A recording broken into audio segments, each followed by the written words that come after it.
మళ్ళీ కరోనా. అవును, మీరు వింటున్నది నిజమే. హైదరాబాద్ కూకట్పల్లిలో ఓ డాక్టర్ కు పాజిటివ్ వచ్చింది. ఆయన గత 4 రోజులుగా జలుబు, దగ్గు, జ్వరంతో బాధపడుతున్నారు. తలనొప్పి, ఒళ్ళు నొప్పులు, రుచి, వాసన లేకపోవడం వంటి లక్షణాలు కనిపించాయి. అన్ని రకాల పరీక్షలు చేయిస్తే కరోనా పాజిటివ్ గా నిర్ధారణ అయింది. దీంతో ప్రజలు అప్రమత్తంగా ఉండాలంటున్నారు వైద్య ఆరోగ్య శాఖ వర్గాలు.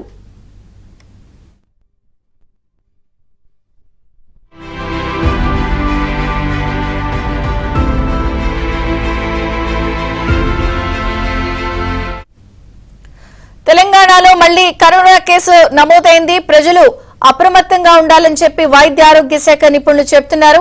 వివరాలు ప్రవీణ్ అందిస్తారు. ప్రవీణ్, చంద్రిక, కరోనా కేసులు తెలంగాణలో చాప కింద నీరులాగా విస్తరిస్తూనే ఉన్నాయి. మొత్తంగా దేశంలో కూడా గత మే నెల 12వ తారీఖు నుంచి కూడా కేసులు చూసుకుంటే దాదాపు 200 పైగా కేసులు నమోదైనట్టుగా తెలుస్తా ఉంది. మొన్నటికి మొన్న ఒక సన్ రైజర్స్ ఆటగాడికి కూడా కరోనా పాజిటివ్ గా తెలిసింది. అలాగే మహేష్ బాబు, సూపర్ స్టార్ మహేష్ బాబు మరదలకు కూడా, శిల్పా శిరోద్కర్ కూడా పాజిటివ్ గా తేలారు. ఈ రోజు కూడా కుకట్పల్లిలో పనిచేసే ఒక పల్మనాలజిస్ట్ అయినటువంటి డాక్టర్ కూడా పూర్తిగా కరోనా పాజిటివ్ గా నిర్ధారించారు. తను కూడా వైద్యులకి తను వైద్యం చేస్తున్నటువంటి పేషెంట్స్ నుంచి వచ్చిందా లేదంటే తనకు ట్రావెల్ హిస్టరీ ఉందా అని చెప్పేసి పూర్తిగా కూడా ఐసీఎంఆర్ వాళ్ళు, అలాగే తెలంగాణ వైద్య ఆరోగ్య శాఖ వాళ్ళు కూడా ట్రాకింగ్ చేస్తున్నటువంటి పరిస్థితి కనిపిస్తుంది.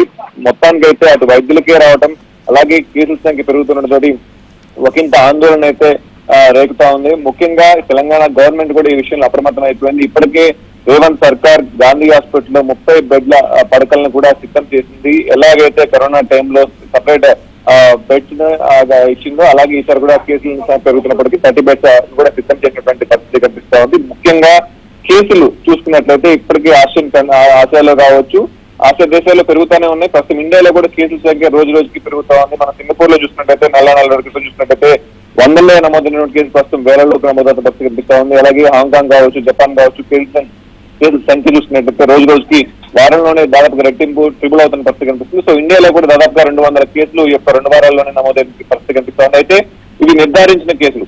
సో నిర్ధారించకుండా ఇంకా ట్రావెల్ హిస్టరీ కావచ్చు, రకరకాలుగా మనం వ్యాక్సినేషన్ వేసుకుని ఉన్నాం. సో కొంతమంది టెస్టులు చేయించుకోవట్లేదు. నార్మల్ ఫ్లూ లక్షణాలతోనే చాలా మంది ఈ మెడిసిన్స్ వేసుకుని తగ్గించుకుంటున్నారు. సో టెస్టింగ్ చేస్తే ఈ సంఖ్య మరింత పెరిగే అవకాశం ఉంది. కాబట్టి ఒకంత అప్రమత్తంగా ఉండాలని చెప్పేసి చెప్తా ఉన్నారు.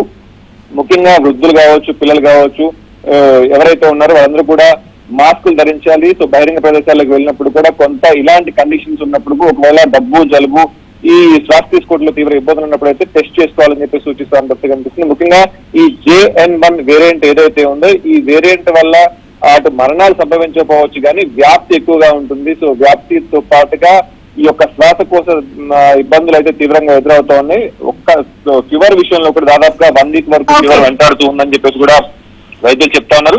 ప్రభుత్వం కూడా అప్రమత్తమైన విజయచంద్రిక అన్ని హాస్పిటల్ కూడా అలర్ట్ చేసింది మొత్తం ఈ విషయంలో. Thank you Praveen.